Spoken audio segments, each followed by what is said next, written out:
Berapa mereka membunuh para kiai? Di Madiun, kemudian di Jawa Timur, banyak para kiai-kiai yang dibunuh, para santri dimutilasi. Saking seriusnya mereka. Di Indonesia, mohon maaf kita buka di Indonesia, Cina dilarang masuk sebagai pejabat oleh siapa? Soeharto. Bukan permasalahan pembantaian jenderal, bukan permasalahan pembantaian apa, permasalahannya bagaimana mereka memasukkan agama agar orang-orang itu sadar bahwa agama itu merusak. Ini buku tidak diperjualbelikan. Di dalam buku ini disampaikan termasuk permasalahan undang-undang dan tap MPRS dan tap MPR RI.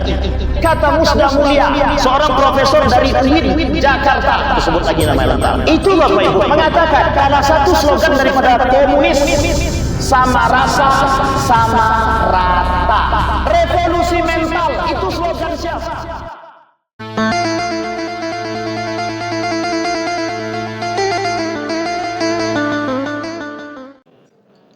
Kenapa saya coba mengangkat kasus PKI ini? Kita coba ingin angkat dua hal, tiga sama permasalahan PKI. Yang pertama yang ingin kita angkat adalah ideologi komunisme atau ideologi komunis. Yang kedua pengkhianatan, bagaimana Islam memandang pengkhianatan itu. Karena ini adalah karakter yang harus kita pelajari dan harus kita kasih tahu. Yang ketiga nanti terkait tanggal-tanggal penting yang terjadi selama masa keberadaan komunis, atau lebih tepatnya Partai Komunis Indonesia. 1926 mereka terbenam, muncul lagi 1945 akhir, dan kemudian mulai bergerilya 1948 kasus Madiun. Nampak 1946 mulai nampak. Kasus Madiun 1948 sampai 1965. Kejadian yang paling kita kenang sebagai G30 SPKI. Yang kelak pada tahun-tahun berikutnya akan berubah nama menjadi, tapi tak jadi, berubah nama menjadi G30S saja. S-nya itu saja, tidak ada PKI-nya lagi. Nah, nanti banyak hal yang menjadi indikasi kebangkitan PKI atau kebangkitan Partai Komunis Indonesia. Baik, yang pertama saya ingin coba angkat ideologi komunisme terlebih dahulu Bapak Ibu. Di belahan dunia ini, saya ingin sedikit mengajak Bapak Ibu agak sedikit jauh menelusuri masa, namanya Karl Marx, atau lebih tepatnya punya satu sekte atau pendirian yang disebut dengan Marxisme. Ini Bapak Ibu dah paham, mesti dah mencoba untuk memahami pun terserahlah pokoknya. Artinya lebih dikenal dengan sosialisme. Teori Leninisme dan beberapa teori yang lain. Di belakangnya ada isme. Ingat Bapak Ibu ya, di belakangnya ada isme. Bahkan dalam riwayat yang lain Nabi berkata itu, yang mengikuti sunnahku selamat, yang tak mengikuti sunnahku tak selamat. Ada kelompok yang mengajak kepada sunnah Nabi, ada kelompok yang mengajak kepada kesesatan. Yang berbau-bau isme, kita sampaikan di sini, kita sepakati bersama. Yang berbau-bau isme menyesatkan. Liberalisme menyesatkan. Pluralisme apatah lagi. Sekulerisme tambah menyesatkan. Feminisme sama, gerakan kewanitaan feminisme, ibu-ibu tidak usah ikut. Itu gerakan kewanitaan yang menyesatkan. Terima tak terima, wajib kita terima. Rasionalisme sama, kelompok yang mengangkat akal. Materialisme sama, konglomerasi. Sekarang ada namanya komunisme. Ini jauh lebih berbahaya. Tapi kalau dibandingkan dengan Khawarij, tak berbahaya betul. Tapi tak berbahayanya komunisme, begitulah modelnya. Hampir semua negara di muka bumi ini, ketika diinjak oleh partai komunis, baik Uni Soviet ataupun Cina, mesti keadaannya Bapak Ibu tinggal tengok saja bagaimana keadaannya. Kita ambil contoh Singapura. Dah Bapak Ibu tengok sendiri kan, orang Melayu pun bisa tak punya tempat. Nah, nanti Bapak Ibu sebenarnya bukan hanya permasalahan sosial. Nanti kita angkat permasalahan yang paling penting, yang paling mendalam. Dan itu keterkaitan sampai hari ini. Nah, di antara sekian banyak, ini adalah isme-isme yang menyesatkan. Isme-isme yang menyesatkan. Termasuk permasalahan kolonialisme. Bapak Ibu masih ingat ya kolonialisme? Yang tua-tua lah mesti itu ingat. Kalau yang muda-muda mesti lupa-lupa ingat. Entah lupa-lupa ingat atau memang tak ingat. Nah, nanti kita bahas pada tahun 1968 sampai 1968 sampai 1998. Nanti pada masa itu, setelah itu atau setelah reformasi Orde Baru, Bapak Ibu akan melihat kasus dan kejadian yang nyata sampai hari ini. Itu yang akan kita terima sampai tetap berkuasa, kecuali mereka sudah tidak berkuasa. Baik, kita masuk ideologi daripada komunisme. Komunisme itu punya cita-cita, satu saja cita-citanya Bapak Ibu. Ideologi komunis atau komunisme punya cita-cita satu, memakmurkan rakyat. Bagus atau tak bagus? Wah, itu yang kita cari Bapak Ibu. Pertanyaannya, betulkah begitu? Ya. Tujuannya adalah memakmurkan memakmurkan masyarakat atau memakmurkan rakyat, menghilangkan agama. Ideologi yang kedua daripada komunisme, anti Tuhan, anti agama. Yang pertama anti Tuhan, yang kedua anti agama. Dengan bahasa, apa bahasanya? Memakmurkan masyarakat. Maka salah satu di antara gerakan mereka adalah ideologi, mohon maaf jangan ada yang tersinggung, ideologi buruh. Tahu Bapak Ibu, buruh? Jadi nanti mereka bertujuan ingin membangun semangat kesejahteraan kepada kaum buruh. Tapi ternyata isu di baliknya, ada udang di balik udang. Karena kalau di balik batu orang tak mau makan, tapi di balik udang ada. Ternyata apa? Isunya adalah agama. Dan ini sejalan dengan satu kelompok yang mengusung yang disebut dengan sekulerisme. Penjauhan nilai agama daripada kehidupan umat manusia, baik politik, pendidikan, dan lain sebagainya. Dan ada kaitannya dengan kelompok yang lain? Ada, karena kelompok-kelompok yang lain yang akan mengusung dan membela. Kita ambil contoh liberalisme. Kelompok liberal inilah kelak yang akan mendukung kelompok-kelompok partai komunis ini. Sekalipun pada riwayat yang lain mereka menolak, tapi pada hakikatnya mereka tidak menolak, tapi mendukung. Karena mereka sama-sama punya ide, sama-sama punya misi. Misinya adalah melepaskan diri daripada agama. Sampai di sini paham Bapak Ibu ya? Baik. Prediksi Marxis atau Karl Marx seutuhnya tidak salah. Sampai hampir setengah di dunia ini itu semuanya mendukung gerakan Marx, sosialisme, dan begitu juga sistemnya kapitalisme pada akhirnya. Kapitalisme kemudian pada akhirnya mereka meniadakan Tuhan sejalan dengan komunisme. Artinya apa? Komunisme punya ideologi satu saja, ateis. Sampai satu negara itu Irlandia, ada seorang peneliti mengatakan begini, kata peneliti tersebut, semakin ateis satu negara, maka semakin sejahtera. Jadi Bapak Ibu, kita disuruh ateis baru kita sejahtera. Kalau kita tak ateis sampai kapanpun kita tidak sejahtera. Nah, tujuan mereka untuk membuat kita menjadi orang yang menghilangkan agama sehingga kesejahteraan itu naik. Sampai di sini paham Bapak Ibu? Baik. Itu ideologi daripada komunisme. Artinya apa? Yang diserang sama mereka itu bukan hanya sekedar ekonomi, politik dan lain sebagainya ataupun budaya, tapi lebih tepatnya bagaimana mereka menyerang agama. Kita ambil contoh. Kalau yang diserangnya adalah politik, mengapa mereka membunuh para kiai? Mengapa mereka membunuh para kiai? Di Madiun, kemudian di Jawa Timur, banyak para kiai-kiai yang dibunuh. Para santri dimutilasi. Artinya apa? Secara kemanusiaan dalam diri mereka tak ada. Sudah tidak ada. Kenapa kok kita katakan tidak ada? Mereka membunuh manusia selayaknya seperti membunuh binatang. Yang mereka bunuh itu siapa? Manusia. Tapi kok di mata mereka seperti binatang. Artinya apa? Tidak ada rasa kasihan. Sama halnya seperti orang membunuh kambing. Tak punya rasa. Kau kan aku mau makan. Begitulah bahasa. Kalau kambing oke. Coba Bapak Ibu bayangkan di dalam Al-Quran itu disandingkan karakter manusia itu dengan manusia di dalam Al-Quran disandingkan oleh Allah dalam 7 bentuk binatang.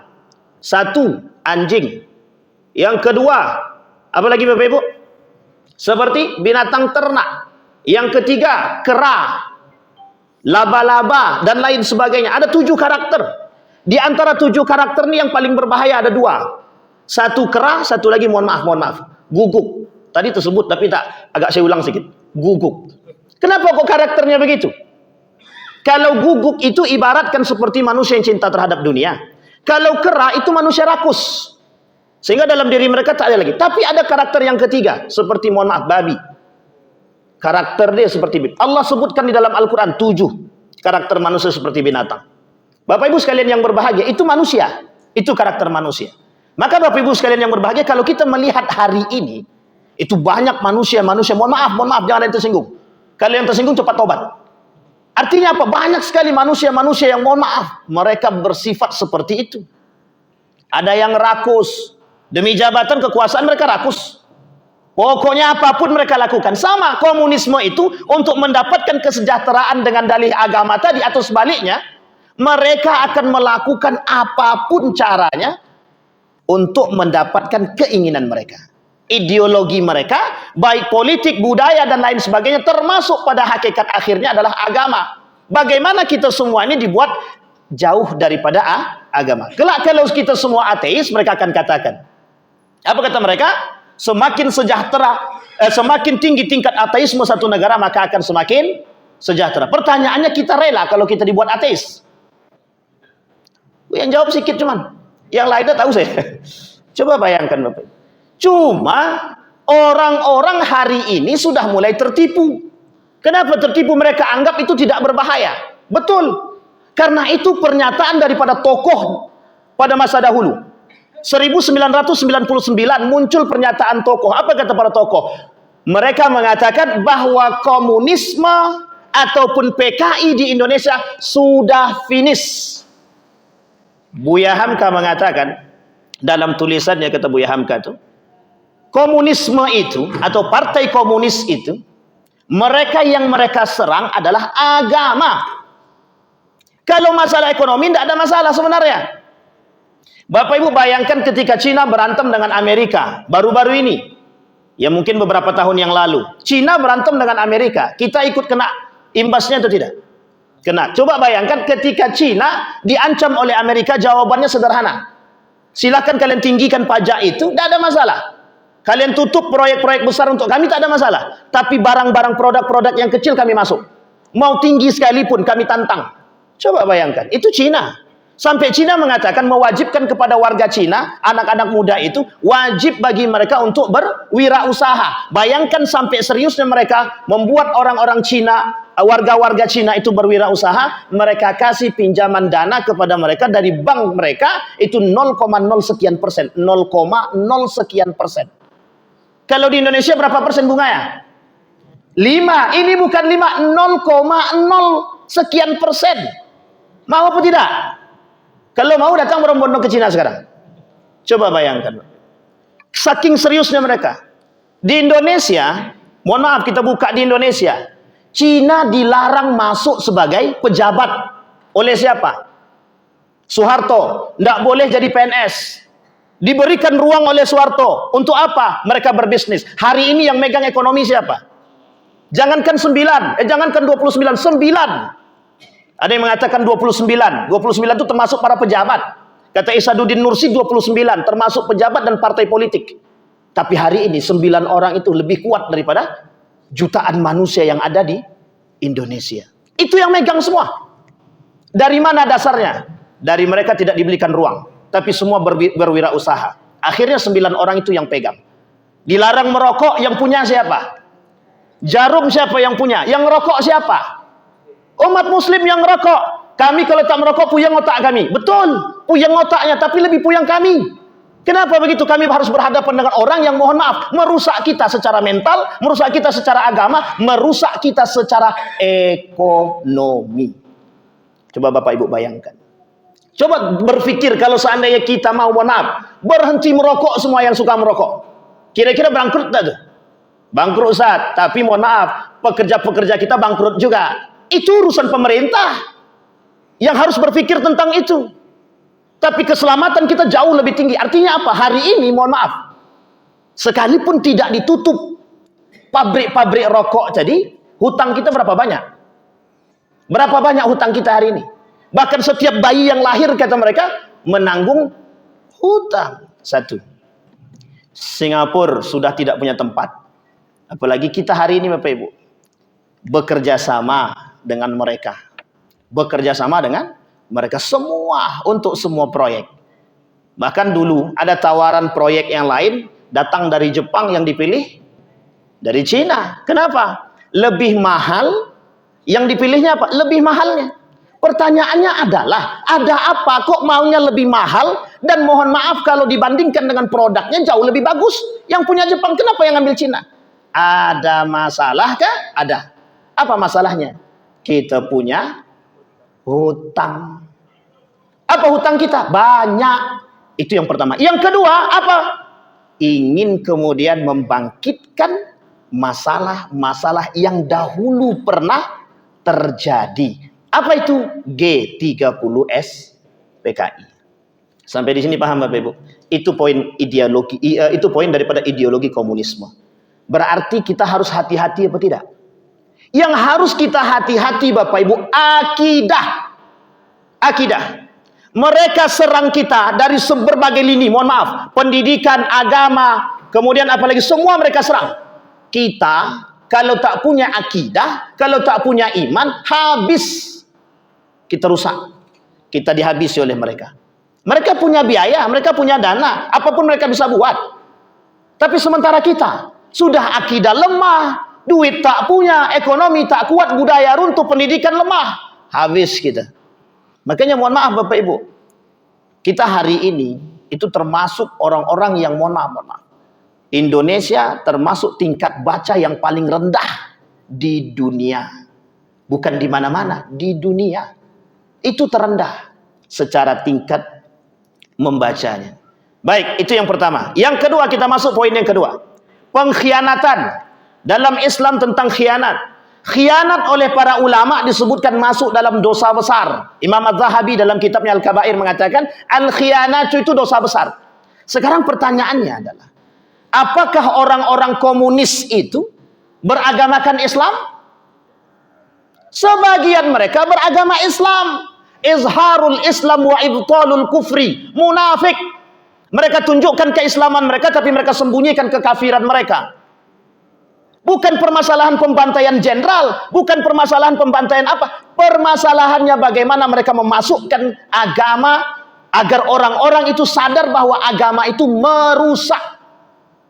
Dan itu pernyataan Marx. Apa kata Marx? Orang yang beragama itu orang yang kecanduan. Gitu. Apa kata seorang profesor di Indonesia? Agama itu adalah musuh negara. Agama musuh negara, yang berbicara siapa? Kepala BPIP. Aduh, tersebut pula. Tak apa-apalah. Bapak Ibu bisa dipahami? Artinya apa? Masuk pada poin selanjutnya yang ketiga Bapak. Ada indikasi kebangkitan PKI. Dari tahun 2015.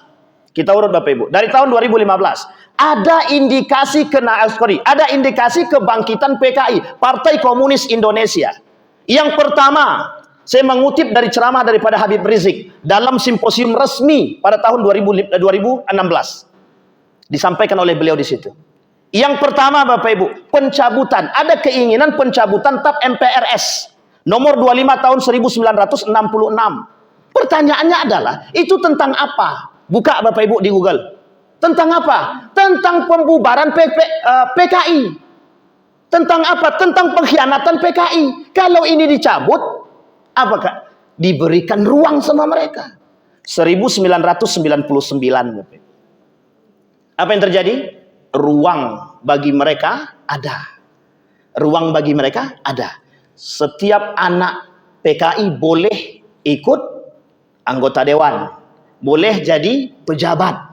Bapak Ibu sekalian yang berbahagia, saya bawa buku resmi Bapak Ibu. Bukunya jelas. Gerakan 30 September Pemberontakan Partai Komunis Indonesia.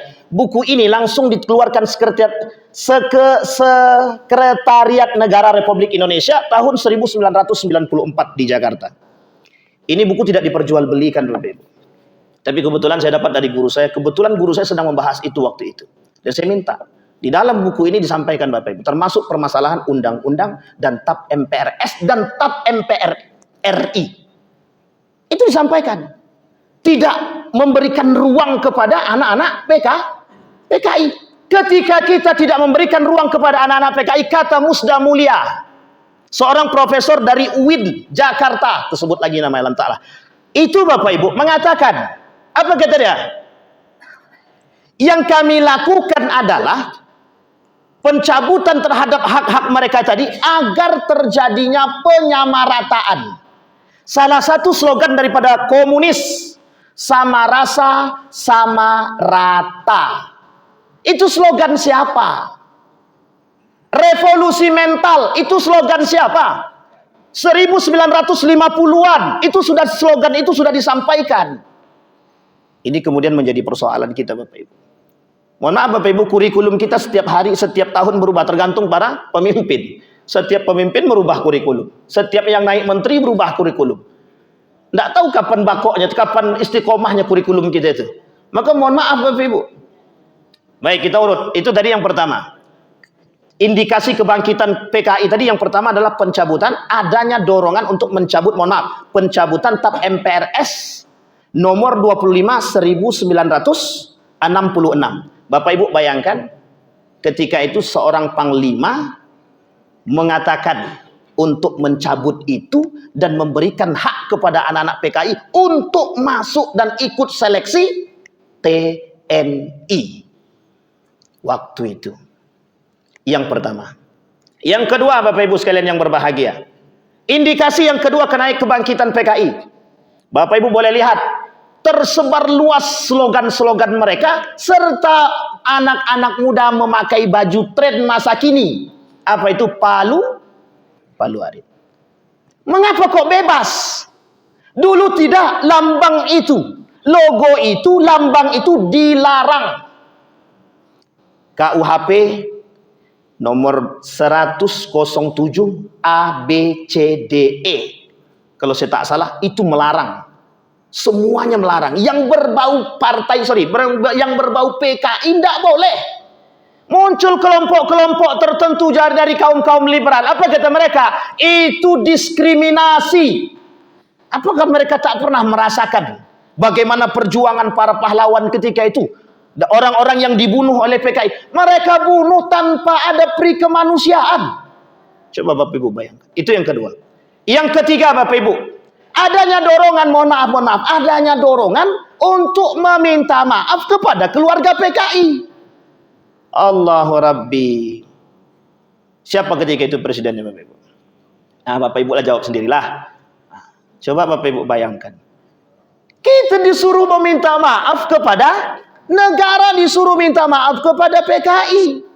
Kenapa tidak sekalian sama Belanda? Kenapa tidak sekalian sama Jepang? Kenapa harus sama PKI? Yang harusnya minta maaf para pengkhianat yang sudah menjual negara kita kemana? Kepada komunis. Setiap negara yang diinjak oleh komunis mesti hancur. Karena mereka semua menginginkan keinginan mereka. Jangan salah Bapak Ibu, ini bukan rasis. Tapi begitu keadaan kita hari ini Bapak Ibu. Yang ketiga, setiap seleksi pejabat pada masa itu, adanya litsus, penelitian khusus. Siapa para pejabat yang mau naik gubernur, bupati, menteri sekalipun, harus dicari tahu latar belakangnya. Apakah ada keterkaitan dengan PKI atau tidak. 1999 dihapus. Tidak ada lagi. 1965 sampai 1998. Apa yang terjadi? Tidak. Waktu itu kurikulum kita masih ada namanya pembahasan tentang PKI. Setelah itu, setelah reformasi, tak ada lagi. Dalam pelajaran sejarah, tak ada lagi. Mohon maaf Bapak Ibu, makanya anak-anak muda kita acuh tak acuh saja. Mau ada PKI, tak ada PKI, tak uruslah. Yang penting urusan kami lain. Mereka acuh sekarang. Bapak Ibu tanya sama anak-anak sekarang, anak-anak muda sekarang. Kenal nggak mereka dengan BPU PKI? Sorry, kenalkah mereka dengan PKI itu? Tahu nggak mereka siapa orangnya? Tahu nggak apa yang dilakukan oleh mereka? Hampir tidak tahu. Anak-anak zaman sekarang hampir tidak tahu. Kenapa? Dari kurikulum itu sudah dihapus pembahasan tentang itu. Jadi mereka tidak tahu pengkhianatan itu, tidak tahu. Yang dilakukan oleh PKI terhadap kita tidak tahu. Padahal yang dibantai siapa? Yang dibantai umat muslim. Yang dibantai siapa? Manusia. Yang dimasukkan dalam satu tempat seperti semua mutilasi. Baik tangannya, kepalanya, kakinya semua masuk di situ. Dan mereka tak pandang bulu. Kemudian ditutup pakai tanah begitu saja. Udah ditanamkan di situ pohon di atasnya biar tak ketahuan. Manusia itu bukan manusia. Hari ini ada manusia yang seperti itu. Artinya apa? Kalau tidak ada hari ini, itu jauh lebih kejam daripada yang pernah terjadi. Kita ambil Bapak Ibu contoh. Ketika pembunuhan Al-Husain, cucu baginda Nabi Muhammad SAW di Karbala. Apa yang dilakukan? Parah Bapak Ibu. Anak bayi saja itu ditembak tembus. Anaknya Husain yang sedang minum dibawa oleh Husain ke telaga, kemudian ditembak. Yang menembak siapa? Orang muslim. Yang menembak dengan kalimat apa? Bismillah. Kurang pengkhianat apa? Bukan pengkhianat lagi itu, lebih daripada pengkhianatan itu. Yang mereka khianati siapa? Yang mereka lakukan apa? Yang mereka bunuh siapa? Cucu Nabi dan cicit-cicit Nabi. Artinya apa? Itu berbahaya, sadis-sadis. Tapi ini jauh lebih sadis. Yang dibunuh bukan anak kecil, semua manusia. Yang tak sejalan dengan paham mereka, habisi. Yang tidak mau ikut mereka, habisi.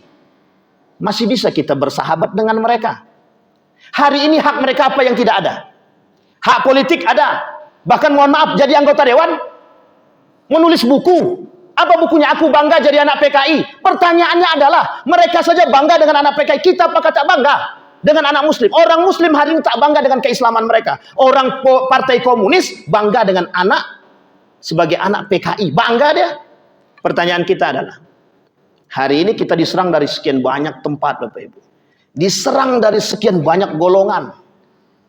Kita masih bisa santai. Ketika mohon maaf, kebijakan-kebijakan tak sejalan dengan agama, kita masih bisa diam. Ketika kebijakan-kebijakan untuk mohon maaf memberikan ruang kepada PKI, kita juga diam. Pertanyaannya adalah, sadar atau tak sadar kita hari ini? Makanya mohon maaf Bapak Ibu, dalam setiap keliling saya tentang Maulid Nabi, yang saya angkat bukan permasalahan tanggal lahir Nabi. Yang saya angkat adalah bagaimana kemudian menumbuhkan semangat juang dalam diri kita Bapak Ibu. Kenapa saya katakan demikian? Hari ini umat muslim tak berani berjuang. Bahkan melawan hawa nafsu diri sendiri tak sanggup. Wallahu a'lam bishawab. Itu apa yang terjadi pada diri kita. Bukan hanya Bapak Ibu, termasuk kita pribadi, para ulama, alim, semua begitu. Artinya apa? Apa yang terjadi pada diri kita hari ini? Kita diinjak dari agama, kita biasa. Tapi bayangkan ketika dasar kita yang diinjak. Dan kita masih bisa santai, kita tidak punya rasa. Bayangkan mereka menyerang kita dari segala macam arah. Termasuk agama. Mereka masuk daripada segala sisi. Bayangkan Bapak Ibu, mereka dengan bangganya mengatakan, kami bangga menjadi anak PKI. Yang kedua dia tulis buku lagi. Apa kemudian buku yang dia tulis? Anak PKI masuk parlemen. Dengan bangga dia menuliskan itu. Artinya apa? Mohon maaf Bapak Ibu, sering mereka lakukan temu kangen terhadap keluarga-keluarga PKI. Dan mohon maaf, tidak ada di situ kecaman-kecaman baik dari mohon maaf pemerintah, begitu juga dari masyarakat. Apa masalah? Ketidaktahuan masyarakat. Apa masalah? Dan lain sebagainya. Itu tergantung kepada kita Bapak Ibu. Artinya Bapak Ibu, jangan dianggap remeh permasalahan Partai Komunis Indonesia. Jangan dianggap remeh ideologi komunisme. Hari ini yang berjuang Bapak Ibu, dua, komunisme dan Marxisme. Paham-paham dua ini sama meniadakan agama. Karl Marx itu ateis. Komunisme pecinta ateis. Dan mereka senang dengan ateis. Artinya apa? Kita mau dibuat orang jauh daripada agama. Dan itu tertuang dalam pemahaman, mohon maaf, sekuleris Mereka tak suka dengan agama. Bahkan mereka katakan dalam kelompok yang lain pluralisme. Semua agama itu sama menuju Tuhan yang satu. Hanya saja caranya beda-beda menuju Tuhan yang satu. Kita lama-lama dibuatnya gila, Pak. Kenapa kita katakan demikian? Kita disuruhnya untuk mengatakan demikian. Kalau tidak mau ateis, akui semua agama sama. Bisa kita begitu? Artinya apa? Menolak Al-Quran secara terang-terangan.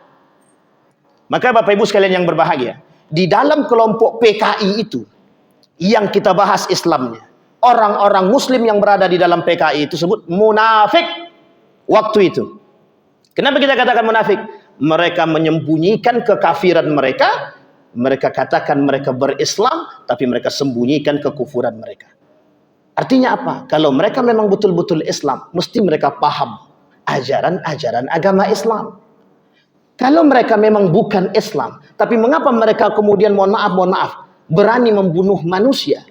Sementara dalam agama yang lain tidak ada hal demikian. Karena mereka punya kepentingan dan doktrin-doktrin yang tertanam dalam otak mereka adalah doktrin-doktrin yang harus menguasai dunia.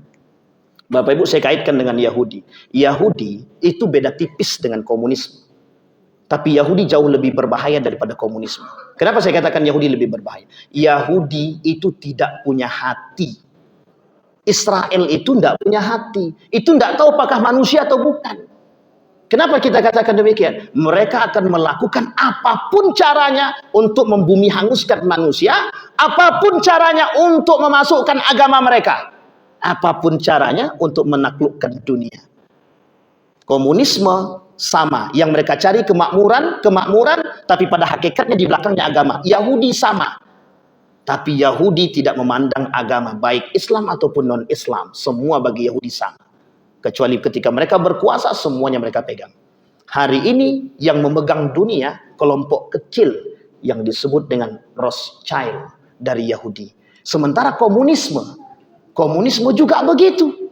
Mereka hari ini memegang dunia. Dua ini yang selalu berantem. Kita tinggal menunggu saja. Menunggu apa? Menunggu kapan dampak daripada keduanya. Kalau menang Amerika kita berdampak, kalau menang Cina kita berdampak. Apa dampaknya? Sama dampaknya semua. Dampak ekonomi, dampak politik, dampak budaya, dan dampak agama sama. Tidak ada bedanya, Bapak Ibu. Maka Bapak Ibu sekalian yang berbahagia, perhatian kita terhadap munculnya kebangkitan PKI harus kita tunjukkan. Harus kita tampakkan rasa sedih kita, perhatian kita, menolak bersama atas kebangkitan PKI. Baik Bapak Ibu, saya sebutkan Bapak Ibu, sebenarnya saya tadi ingin pakai itu, apa namanya, infocus, cuma saya tak bawa pula itunya. Saya tidak bawa infokusnya. Tanggal ada Bang. Udah terlambat pun Bang, udah mau selesai. Lain waktu kita coba. Tapi jangan diulang lagi kan begitu. Jangan diulang PKI ya gitu Bapak Ibu. Tanggal 31 Oktober 1948, Bapak Ibu kalau punya ini, itu sekitar 11 lembar tentang ini, itu tak selesai Bapak Ibu. Sampai tahunnya. Sampai tahun berapa itu mereka dibasmi? Banyak sekali Bapak Ibu. Tanggal 31 Oktober 1948, Muso dieksekusi di Desa Niten, Kecamatan Sumoro, Kabupaten Ponorogo. Di tempat tersebutlah pendiri Pondok Pesantren Darussalam Gontor dihabisi. Tapi sayang ketika itu adalah yang dipukul, yang dibasmi adalah murid dia. Alhamdulillah pendiri Pondok Pesantren tersebut tidak. Itu menjadi satu hal sejarah yang tidak pernah bisa kami lupakan. Bagi mereka yang alumni dari pesantren Darussalam Gontor, itu mesti tidak akan pernah melupakan kasus itu. Kenapa saya katakan tidak melupakan? Karena mereka merasakan yang diceritakan oleh pimpinan mereka. Salah satu di antara mereka ada namanya Kiai Haji Badri yang merasakan langsung pembantaian, yang melihat langsung pembantaian, dan begitu juga merasakan diobrak-abriknya pondok tersebut oleh PKI. Kalau mereka memang orang Muslim, tak akan mungkin melakukan demikian. Tapi kalau memang bukan Muslim atau non-Muslim, mereka tidak akan seperti itu. Tapi ini Bapak Ibu bukan Muslim dan bukan non-Muslim. Tapi mereka menyerupai manusia. Artinya apa? Lebih parah daripada binatang. Tidak bisa dikasih hati. PKI tak bisa dikasih hati Bapak Ibu. Dari indikasi yang saya sampaikan sebenarnya kok dalam pemaparan Habib Rizik itu ada 13 indikasi. 13 indikasi bukan sedikit, banyak.